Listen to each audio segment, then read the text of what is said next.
Caligula plots a conspiracy with Macro to murder his dying emperor grandfather Tiberius, with Caligula intent on grasping the same fearful power as his grandfather. Once emperor, Caligula betrays his ex-allies, brings in a new age of violence and sexual degradation, and being in love with his own sister Drusilla, who lovingly calls him Little Boots, the literal translation of the Latin Caligula, he plans to marry Cisonia to keep up appearances with the Senate and public, a promiscuous servant who will bear him an heir, while he is able to continue his affair with Drusilla. However, his actions of violence and betrayal, which had gained him his rise to power, will also become the source of his own downfall.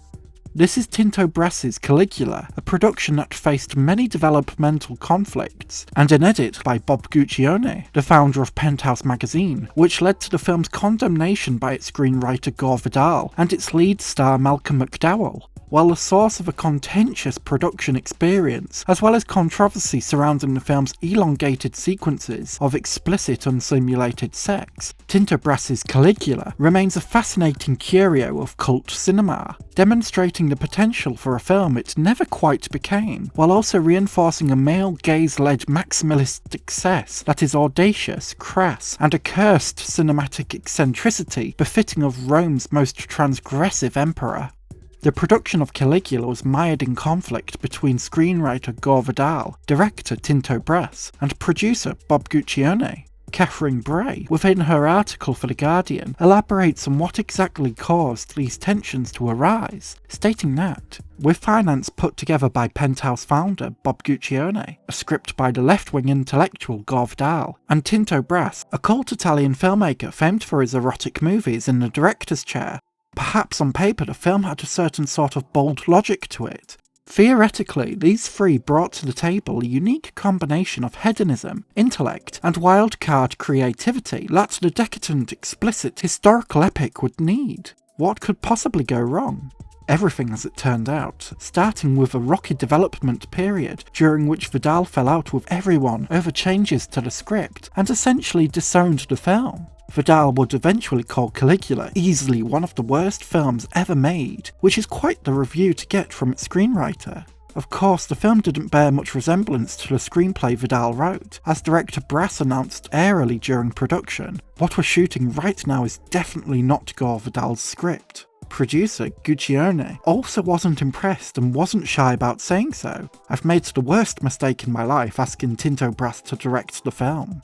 Catherine Bray isn't wrong to ask what could possibly go wrong here. For those familiar with cinema's more explicit endeavours, real sex and prestige drama can make for a captivating mix, such as Nagisa Oshima's fusion of historic drama and lust in the realm of the senses, Apichatpong Weerasethakul's stoic, spiritually wise, blissfully yours, or Alain Guiraudie's homoerotic murder mystery stylistically akin to the films of Michael Haneke, Stranger by the Lake. Sex in cinema doesn't need to be taboo.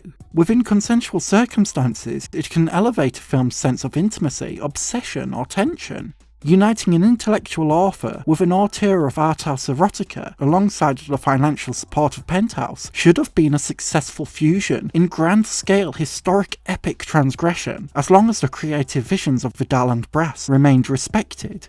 However, with the drastic script changes leading to Gore Vidal demanding his name be removed from the film, and Bob Guccione taking over the film's editing process, it becomes understandable why Tinto Brass and Gore Vidal wished to distance themselves from Caligula. Elaborating further into this production conflict, Nick Vivarelli wrote for Variety regarding the scenes of pornography intercut throughout Caligula, stating that the big-budget Caligula was self-financed in 1980 by Penthouse founder Bob Guccione, who, after fighting with Brass and screenwriter Gore Vidal, wrested control of the project and tossed out the script, adding adult content that he shot after the actors, who, besides Mirren, included Malcolm McDowell, John Gielgud, and Peter O'Toole, had finished their shoots. The addition of porn prompted Brass and Vidal to sue to have their names removed from the picture. Nick Vivarelli highlights that the scenes of real sex were shot after the lead actors had shot their own scenes, and when we learn this, it becomes even more apparent while watching Caligula. Scenes of graphic real sex never include the central cast members, outside of edited voiceovers lingering over elongated sequences of the graphic imagery.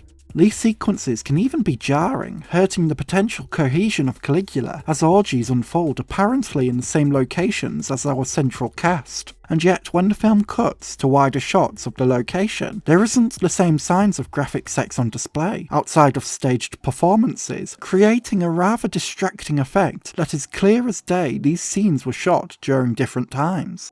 Malcolm McDowell himself, the actor who played Caligula, made his own views known on the film's sharp turns into pornography, specifically criticising Bob Guccione's decisions to include it in the final film, stating that, "I'm proud of the work I did in Caligula, there's no question about that, but there's all the raunchy stuff, the blatant, modern-day porn that Bob introduced into the film after we'd finished shooting. That to me was an absolutely outrageous betrayal and quite unprecedented. Frankly, it showed that Bob had no class whatsoever."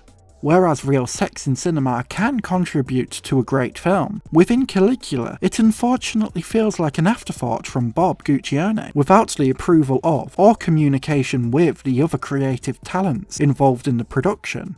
Sex isn't irrelevant within Caligula. Caligula's relationship with Drusilla, his sister, and Caesonia, his wife, presents a fascinating source for complex sexual politics, where Caligula is torn between keeping up appearances with his senate and public, or following his incestuous heart. But many of Bob Guccione's graphic sexual scenes offer little to no narrative contribution. The silver lining to this graphic content is that it certainly reinforces Caligula's tale as transgressive maximalism. If any emperor was to embody lustful excess, it has to be Caligula, in which Bob Guccione's pornographic footage certainly succeeds in bolstering this. Aside from the film's graphic content, Tinto Brass's Caligula contains the soul of a better film, and it's these aspects which will draw a more conventional admiration, and has even become the source of inspiration in the most recent re-edit of the film, considered the ultimate cut, utilising alternate takes not within the original theatrical run of the film. Every set within Caligula is gorgeously dressed and intricately detailed, creating genuinely resplendent locations, with beautifully designed era-specific costumes, thanks to the two-time Oscar-winning production and costume designer, Danilo Donati.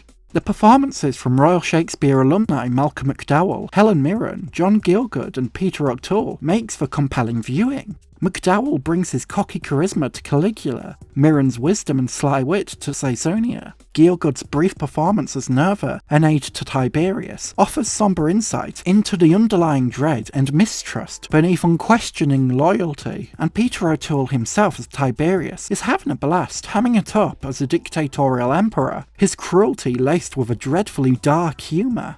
While the film verges into giddy melodramatic camp at times, Peter O'Toole and Malcolm McDowell are certainly chewing the scenery during their theatrical voiceovers that linger across images of gratuitous sex. This isn't necessarily a criticism, and instead becomes part of the appeal in watching these actors lend their Shakespearean expertise in theatrical depictions of betrayal, sexuality, and inner turmoil towards a film that deserved better. In conclusion, Tinto Brass's Caligula is a fascinating example of production conflict. With its gorgeous set design, engaging performances, and heaps of unhinged sex, means Caligula's potential for greatness becomes hindered by production conflict. But Caligula's own narrative, brimming in double-crossing, power play, greed and excess, not unlike a great Shakespeare play, offers a rather captivating cautionary narrative arc, akin to a horny Aesop fable. The infamy which has led to one's success can also become one's own downfall. No matter what we may think of Caligula as a film, this narrative moral is coincidentally not unlike the film's own troubled production, where Guccione's own penthouse successes contributed to the downfall of this film. In filmmaking, Caligula's own rise and fall serves as a moral worthy of remembering. A special thank you to my incredible tier Patreon supporter Gil, and my super tier Patreon supporters Constantine Bombelli, Jamie, and Milkway.